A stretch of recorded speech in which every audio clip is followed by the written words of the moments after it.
The stars looked the same as always when Captain Vexithara woke up from sleep. The bridge of his ship, the enlightened Curiosity, hummed quietly as it moved through space. For the past 50 years, he had been doing the same job, finding new planets and studying the creatures that lived on them. Most of the time it was boring work. The galaxy was full of empty planets with no life at all. Sometimes they found simple animals or plants. Very rarely they discovered a species that could think and build things. When that happened, the Galactic Collective would send bigger ships to welcome the new species into their great family of civilizations. Today felt different, though. His science officer, Commander Thexnal, was excited about something. The young Zephyrian had been working at his station for 3 hours without taking a break. His crystal-like skin was glowing brighter than usual, which meant he had found something interesting. "Captain," Thexnal called out, "you need to see this." Vexthara walked over to the science station. On the screen was a solar system with a yellow star. Nothing special about that. Yellow stars were common. But as he looked closer, he saw something that made him curious. "There." Thexnal pointed to a spot near some floating rocks. "We found a metal object. It's not natural. Someone built it." The captain looked at the readings. The object was big, maybe 300 meters long. It had the shape of a weapon, with sharp edges and what looked like gun barrels sticking out from its sides. Most interesting of all, there were life forms inside it. "How advanced are they?" Vexithara asked. Thexnal checked his instruments. "Not very advanced at all, Captain. They use old-style rocket engines that burn chemicals. Their weapons shoot solid metal pieces instead of energy beams. Their computers are so simple that our systems can barely detect them." This was strange. Most species that could travel between planets had much better technology. These creatures seemed to have reached space using very basic tools. "Are you sure they're space-capable?" the captain asked. "Yes, sir. The ship has been moving around their solar system for several months. They have a base on one of the nearby rocks where they mine metals." "But, Captain..." Thexnal paused, looking puzzled. "Something is odd about their ship."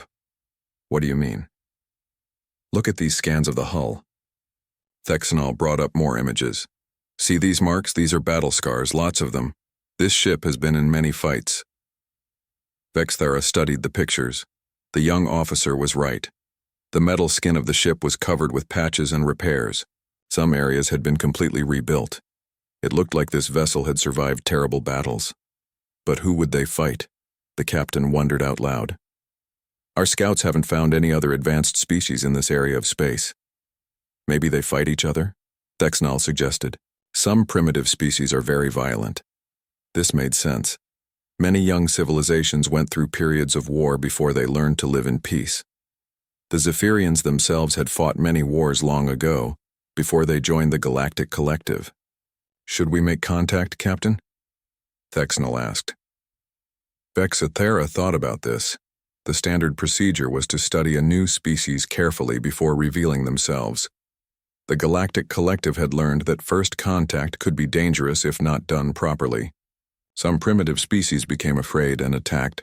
Others were so shocked that their societies collapsed. "Not yet," he decided. "First, we need to learn more about them." "Can you do a detailed scan without them noticing?" Thexnal smiled, showing his sharp crystal teeth. "Captain, their sensors are so primitive they won't even know we're here. Our scanning technology is at least 200 years ahead of theirs." "Good. I want to know everything about them. How they think, how they fight, what they're capable of. If we're going to welcome them into the collective, we need to understand them first." The science officer began working on his instruments. Within minutes, he had focused their most powerful scanners on the alien ship. The beams passed through the metal hull as if it wasn't even there, mapping every room and corridor inside. What they found was fascinating. The ship was full of weapons, much more than seemed necessary for a simple exploration vessel. Every corridor had defensive positions where crew members could fight if enemies got inside. The walls were thick and strong, built to survive serious damage. The crew was just as interesting as their ship. The scans showed they were bipedal creatures with soft skin and hair covering their heads. They were smaller and looked weaker than most space-traveling species. But their brains were active and complex, showing signs of high intelligence. They call themselves humans, Thexanol reported as he accessed their computer systems. Their planet is the third one from their star. They've only been traveling in space for about 300 of their years. 300 years? Vexthara was surprised. Most species take at least 1,000 years to develop interplanetary travel after their first spaceflight. These humans seem to learn very quickly, Thexanol agreed. And Captain, look at this. He showed new data on his screen. Their ship's database contains information about dozens of different battles, not just against other humans, but against something else. The captain leaned closer. What do you mean, something else? I'm not sure. The records are incomplete, but it looks like these humans have been fighting other species for a long time, species we've never heard of. This was very strange. Zephyrian scouts had mapped this entire region of space. They had never found any advanced civilizations here, except for these humans. Maybe the records are fictional, Vexthara suggested. Primitive species often create imaginary stories about fighting monsters or aliens. But as Thexanol dug deeper into the human database, he found more evidence. Star charts showing battles in distant systems. Weapon designs specifically made for fighting enemies with energy shields. Military strategies for defending colonies against technologically superior attackers. Captain, Thexanol said quietly, I don't think these are stories. I think these humans have been fighting a war we know nothing about. Before Vexthara could respond, an alarm started beeping on the communication station. Their operator, a young female named Kexasina, looked up with confusion. Captain, we're receiving a transmission from the human ship. That's impossible, Thexanol said. Their technology can't detect our scans. But Kexasina was already playing the message. A voice speaking in the human language filled the bridge. Even though they couldn't understand the words, the tone was clear. It was a warning. Can you translate it? Vexthara asked. Kexasina worked quickly, using the language data they had stolen from the human computers. After a few minutes, she had an answer.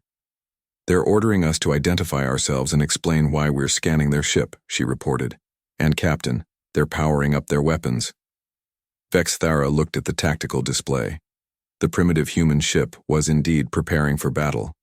Its crude missile tubes were opening and energy was building up in what looked like some kind of railgun system. How is this possible, he wondered. They shouldn't even be able to see us. But there was no time to figure it out. The humans were waiting for an answer and their weapons were getting ready to fire. Vexthara had to make a quick decision about how to handle first contact with this strange, warlike species that had somehow detected the most advanced stealth technology in the galaxy. Admiral Sarah Chen was drinking her morning coffee when the alarm started screaming. She had been the captain of the UES Defiance for 8 years, and she knew the difference between a drill and a real emergency. This was definitely real. Report, she shouted as she ran onto the bridge, still holding her coffee cup. Lieutenant Rodriguez was already at his station, his fingers flying over the controls. His face was pale, which worried Chen. Rodriguez had been through 3 major battles and didn't scare easily. Ma'am, we've been scanned, he said without looking up. Unknown vessel, approximately 2,000 kilometers off our starboard side. They conducted a full military intelligence sweep of our ship. Chen felt her blood turn cold. In all her years of military service, she had never heard of anything good happening after an unauthorized military scan. It was like someone breaking into your house to count your guns before deciding whether to rob you. How complete was the scan? She asked, setting down her coffee. Complete, Admiral. They got everything. Crew locations, weapon specifications, computer databases, even our tactical manuals. Whoever they are, they now know more about this ship than some of our own crew members. Chen moved to the captain's chair and activated the ship's communication system. All hands, this is Admiral Chen. We have detected a hostile intelligence gathering operation against our vessel. All crew to battle stations immediately. This is not a drill. Throughout the ship, 300 human sailors and marines stopped what they were doing and ran to their assigned positions. The Defiance had been built for war, and her crew knew exactly what to do when war came looking for them. Can we see them?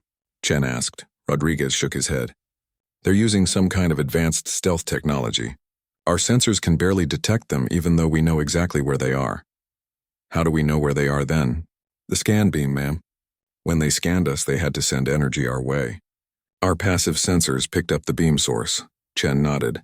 Rodriguez was smart, which was why she had chosen him as her tactical officer. What's our best guess about their technology level? At least 2 centuries ahead of us, possibly more. The stealth system alone is beyond anything we've ever seen. But Admiral... Rodriguez paused, looking uncertain. Speak freely, Lieutenant. They made a mistake, ma'am. They scanned us like we were primitives who wouldn't even notice. That tells me they don't understand humans very well. Chen smiled grimly. Rodriguez was right. Whoever these aliens were, they had just made the same mistake that many of humanity's enemies had made over the years. They assumed that having better technology meant they were dealing with stupid opponents. Open a channel, Chen ordered. Let's see if they want to talk. The communication officer, Ensign Park, worked at her station for a moment before nodding. Channel open, Admiral. Chen took a deep breath. First contact with an alien species was supposed to be handled by diplomats and scientists, not military officers. But these aliens had started with a military action, so they would get a military response. Unknown vessel. This is Admiral Sarah Chen of the United Earthship Defiance. You have conducted unauthorized intelligence-gathering operations against a sovereign human military vessel. Identify yourself immediately and explain your actions. The response came quickly, and Chen was surprised to hear it in perfect English.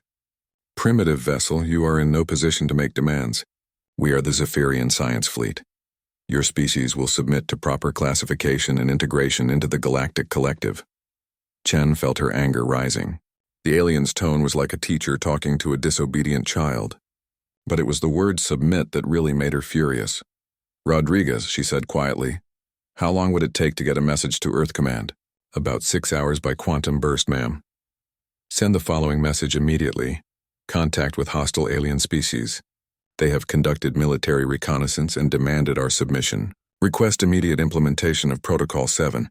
Rodriguez's eyes widened. Protocol 7 was humanity's plan for total military mobilization in case of alien invasion. Every human world, every ship, every military base would be activated and prepared for war. Ma'am, are you sure? Protocol 7 means... I know what it means, Lieutenant. These aliens scanned our ship to learn how to defeat us, then demanded that humanity surrender. In my opinion, they have already started a war.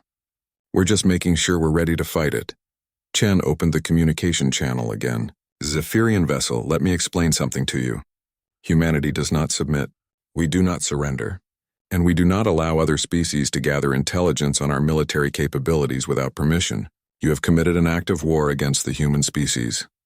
Your threats are meaningless, came the alien reply. Your technology is centuries behind ours. You cannot harm us, can't we? Chen smiled. Rodriguez, target their approximate position with everything we have. Let's see how good their shields are. Admiral, we can't get a solid lock with their stealth technology. Then use the wide area bombardment pattern. Saturate the entire area with everything we've got. Rodriguez hesitated for just a moment, then began entering firing commands. All weapons armed and ready, Admiral. Fire. The Defiance erupted with light and sound as every weapon system activated at once. Missile tubes launched their deadly cargo. Railguns fired solid metal slugs at incredible speeds. Laser batteries swept the area where the alien ship was hiding. For a few seconds, space around the Defiance was filled with explosions and energy beams. Then suddenly something appeared in the middle of the destruction. The alien ship's stealth system had failed, and Chen could see it clearly for the first time. It was beautiful in a terrifying way. The hull looked like it was made of crystal, and it reflected the light from the explosions in rainbow patterns, but it was also massive, at least twice the size of the Defiance. Direct hits on target, Rodriguez reported, excitement in his voice. Their shields are holding, but they're definitely taking damage. The alien ship began moving, accelerating away from the battle. But before it disappeared, another message came through. You have made a grave error, humans. The Galactic Collective will not tolerate this aggression. A fleet will be sent to deal with your species properly. Looking forward to it, Chen replied. Next time, try asking politely instead of stealing our military secrets. The alien ship vanished into faster-than-light travel, leaving the Defiance alone among the asteroids. But Chen knew this was just the beginning. Rodriguez, time until the fleet arrives from Earth? If they leave immediately, about 3 weeks, ma'am. And how long do you think it will take the aliens to come back with reinforcements? Rodriguez thought for a moment. Based on their technology level, probably about the same time. Chen nodded. 3 weeks to prepare for what would probably be the most important battle in human history. 3 weeks to prove that humanity deserved its place in the galaxy. All right, people, she announced to the bridge crew. We've just started humanity's first interstellar war. Let's make sure we're ready to finish it. Throughout the ship, the crew began preparing for the battle of their lives. They checked weapons, reinforced armor, and reviewed tactical plans. But most importantly, they sent messages home. Messages to Earth, to Mars, to the colonies, to every human settlement in space. Messages that said the same thing. We are not alone in the galaxy, and the neighbors are not friendly. Get ready for a fight. President Martinez had been in office for only 6 months when the emergency message arrived from Admiral Chen. She was still learning how to handle normal political problems like trade, disputes, and budget arguments. She had never expected to deal with an alien invasion. The emergency meeting was held in the deep underground bunker beneath the Capitol building.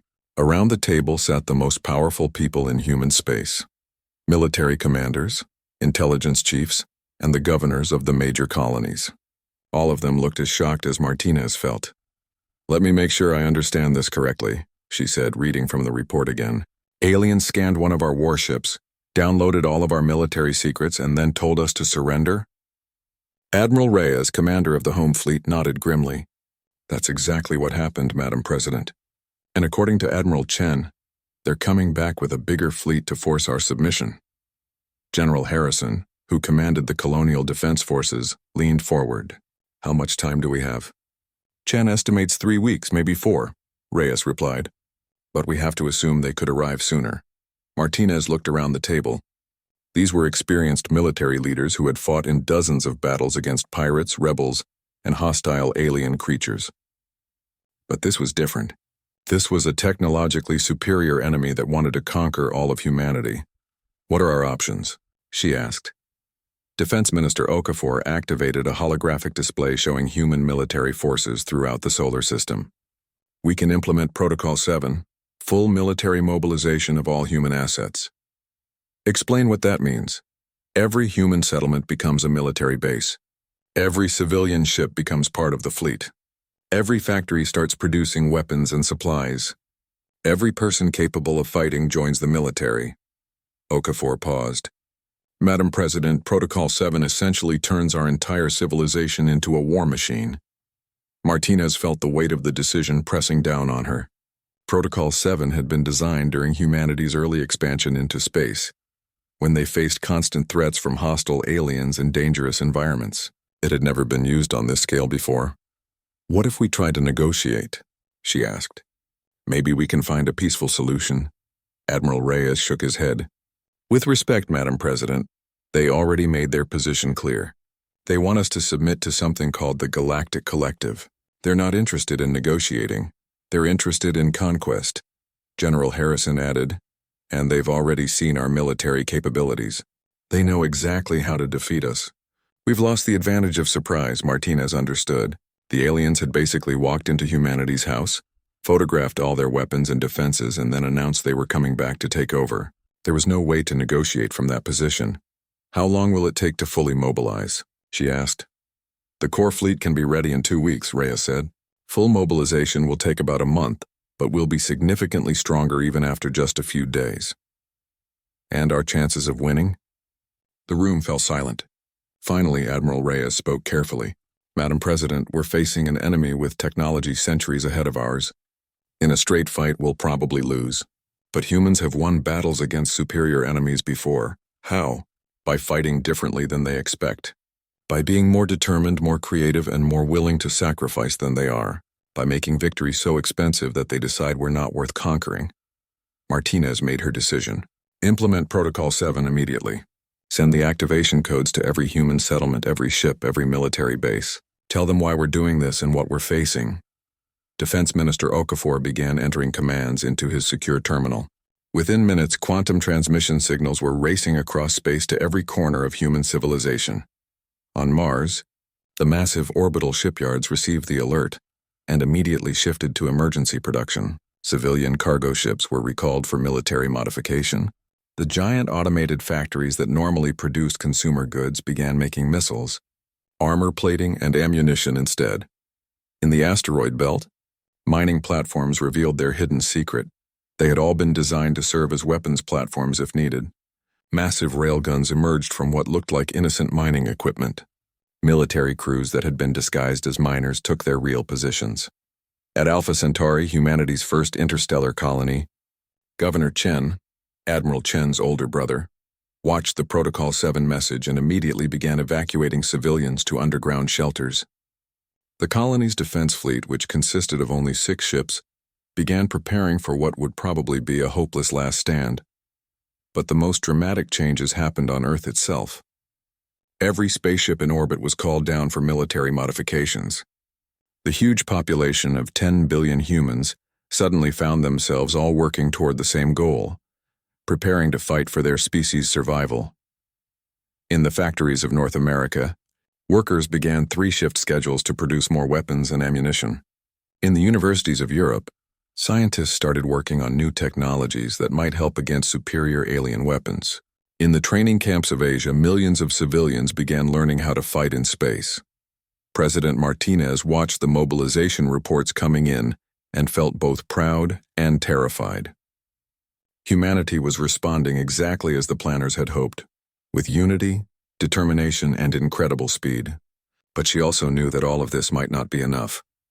"Admiral Reyes," she said, "I want you to send a message to Admiral Chen on the Defiance." "What should it say, Madam President?" "Tell her that humanity stands behind her. Tell her that we're sending everything we have. And tell her—" Martinez paused, thinking about the 300 crew members on that lone ship facing an unknown alien fleet. "Tell her that we're proud of her and her crew. They've given us the time we need to prepare." As the message raced toward the asteroid belt, reports continued coming in from across human space. The response was unprecedented in human history. Within just 6 hours of the Protocol 7 activation, over 50 million humans had volunteered for military service. Production of military equipment had increased by 400%. Every major colony was reporting full readiness for siege conditions. But perhaps most importantly, humanity's leaders were already working on the real secret weapon. Not a new technology or a massive fleet, but a strategy that would turn their apparent weakness into strength. The aliens expected humanity to fight like every other species they had conquered, with organized fleets and conventional tactics. They expected humans to surrender when faced with overwhelming technological superiority.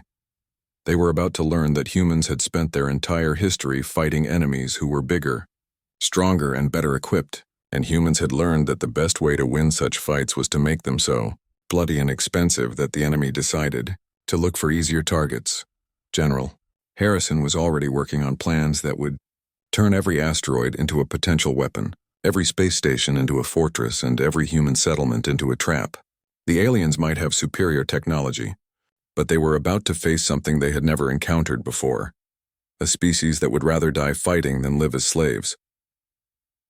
The mobilization continued through the night and into the next day. By the end of the first week, humanity had transformed itself from a peaceful interplanetary civilization into the largest and most determined military force in the galaxy. The only question now was whether it would be enough. Fleet Commander Zexthul looked at the tactical display and felt confused. 3 weeks had passed since the enlightened curiosity had returned with news of the aggressive human species.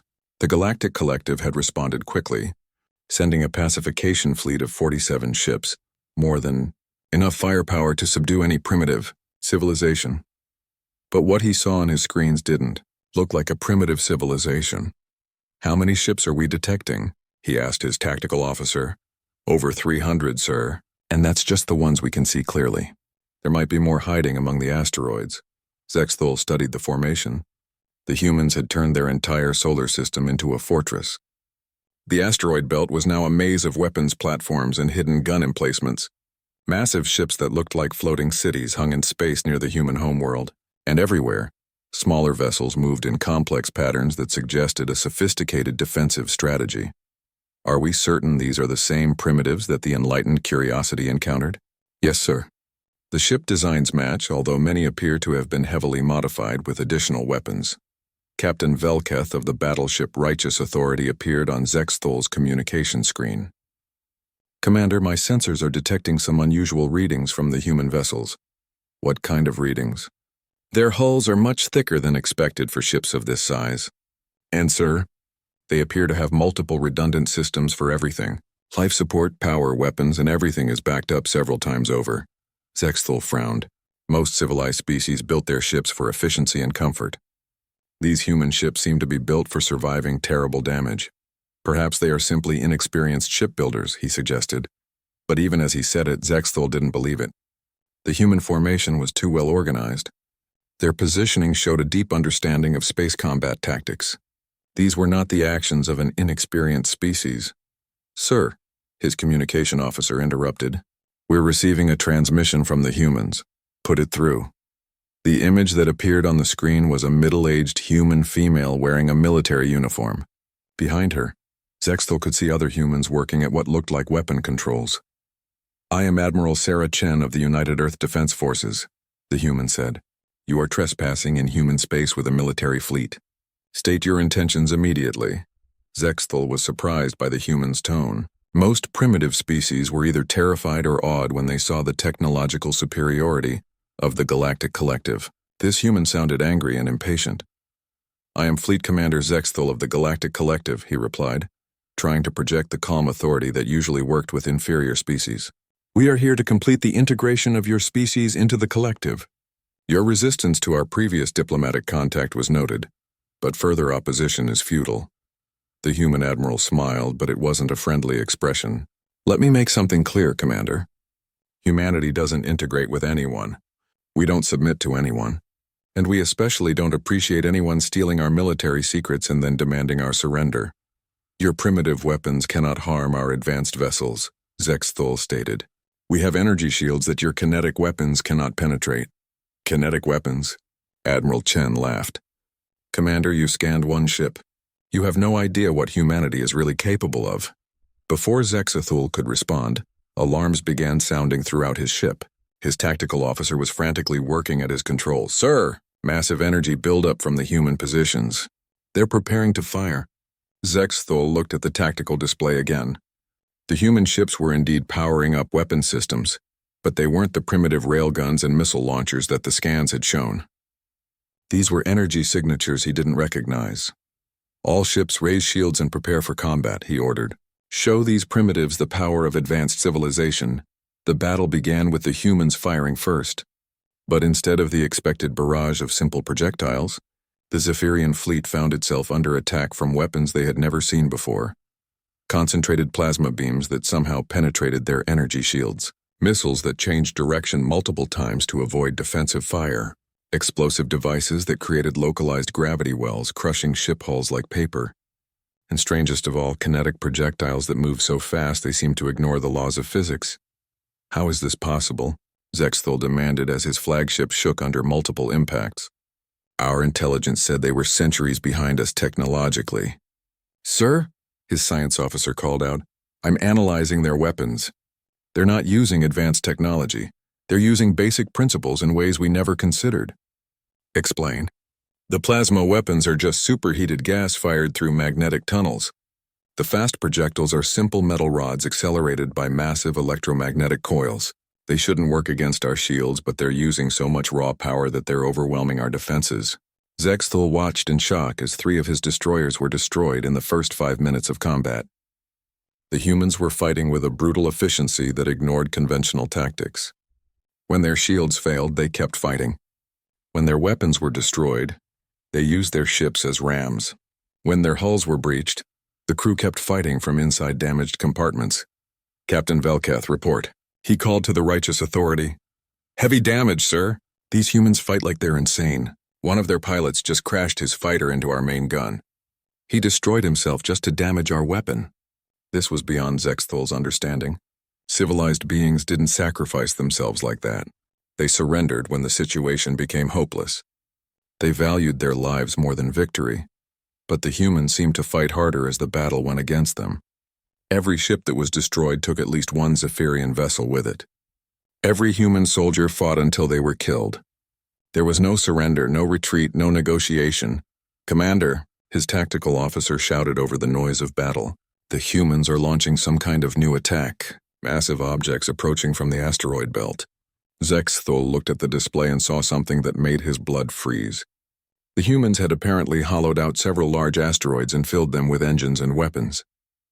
These improvised weapons platforms were now moving toward the Zephyrian fleet at incredible speed.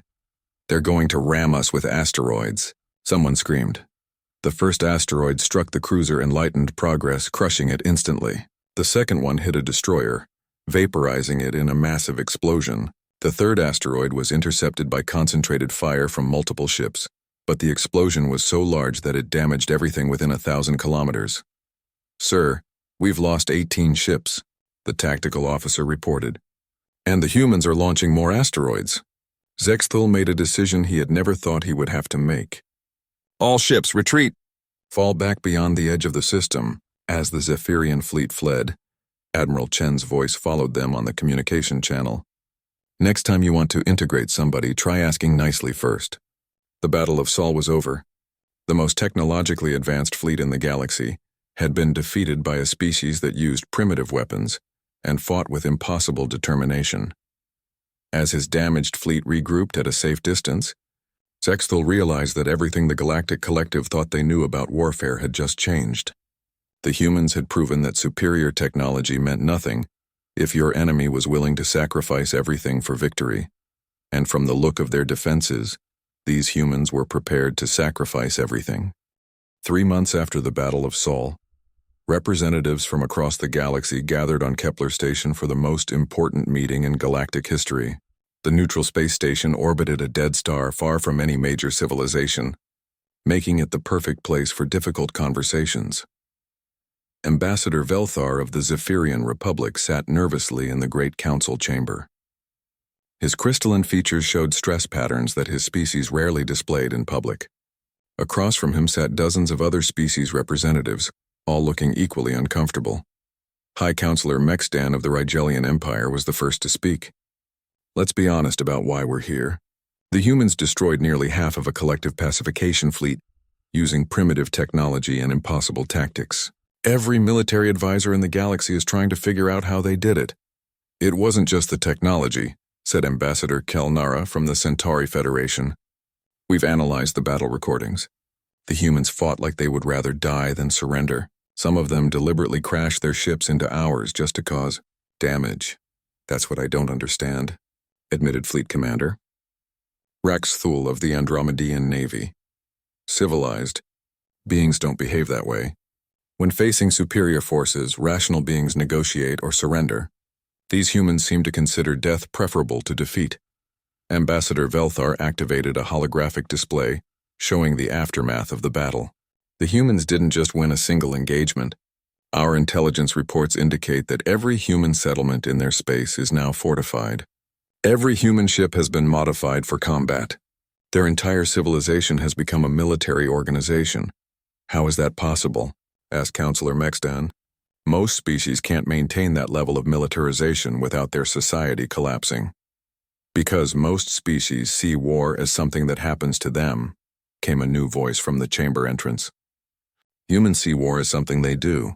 Everyone turned to see who had spoken.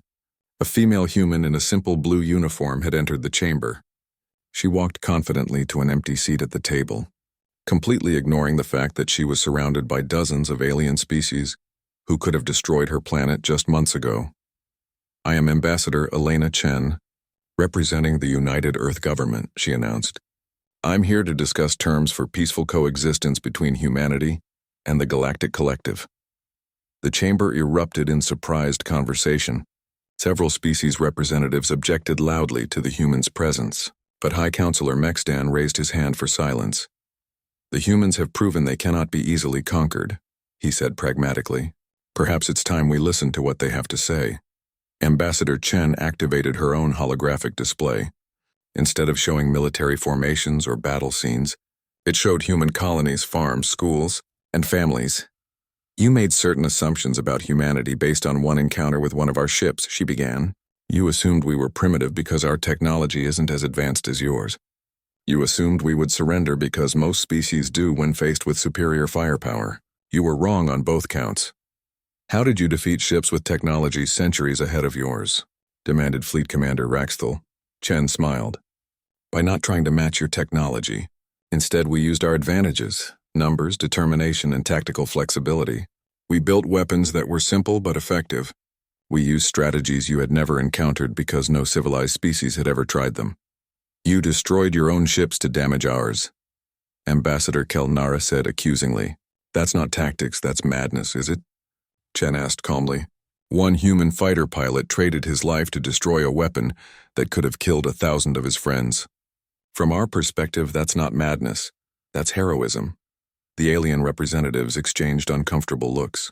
This human was talking about warfare concepts that most civilized species had abandoned thousands of years ago. What do you want from this meeting? Counselor Mexton asked. Recognition of human sovereignty over our space, non-interference in human affairs, and establishment of proper diplomatic relations, Chen replied. The same things we wanted before you tried to force us to surrender. And if we refuse? Chen's expression became serious. Then you'll discover that the Battle of Seoul was just a small demonstration of human capabilities. Every human world is now a fortress. Every human ship is now a warship. Every human citizen is now a soldier. We're prepared to fight a war that could last for centuries if necessary. You're threatening the entire galactic collective? Ambassador Velthar asked incredulously. I'm not threatening anyone, Chen corrected. I'm explaining reality. Humanity has learned to survive in a dangerous galaxy by being more dangerous than anything else we encounter. You can choose to be our friends, our neutral neighbors, or our enemies, but you cannot choose to be our masters. Admiral Cathron of the Collective Defense Fleet leaned forward. Even if we agreed to your terms, how do we know humans won't become aggressive? Your entire civilization is now militarized. Because, Chen said patiently, humans prefer peace to war. We're good at fighting because we've had to be, not because we enjoy it. Give us trading partners instead of enemies, and we'll gladly convert our weapons factories back to making civilian goods. And if someone attacks you? Chen's smile became predatory. Then they'll learn the same lesson you just learned. Humanity protects its own. The discussion continued for hours. Representatives from dozens of species asked questions, made objections, and tried to understand how their galaxy had suddenly changed so dramatically. Finally, High Counselor Mextan called for a vote. All in favor of recognizing human sovereignty and establishing diplomatic relations? One by one, the representatives voted. Some voted yes immediately, convinced that war with humanity would be too costly. Others voted yes reluctantly, preferring negotiation to the alternative. A few voted no, but they were a small minority. Motion carries, Mextan announced. The Galactic Collective hereby recognizes humanity as a sovereign species with full rights to their claimed territory. Ambassador Chen stood and nodded politely. Thank you. Humanity looks forward to peaceful and profitable relations with all collective species. As the meeting ended and representatives began leaving, many of them were already making plans. The humans had proven that advanced technology wasn't everything. They had shown that determination and tactical creativity could overcome seemingly impossible odds. Some species began studying human military tactics, hoping to adapt them for their own use. Others started planning trade agreements, recognizing that a species capable of such innovation might have valuable things to offer. But all of them understood that the galaxy had changed forever. For the first time in thousands of years, the Galactic Collective had encountered a species that couldn't be conquered, couldn't be intimidated, and refused to submit. 6 months later, the first human trade mission arrived at Kepler Station. The same humans who had fought so fiercely were now offering to share their technology, their culture, and their friendship with anyone willing to treat them as equals. The galaxy was learning a new lesson about the species from the small blue planet near a yellow star. They could be the most dangerous enemies you ever faced or the most loyal friends you ever made. The choice, as always, was yours.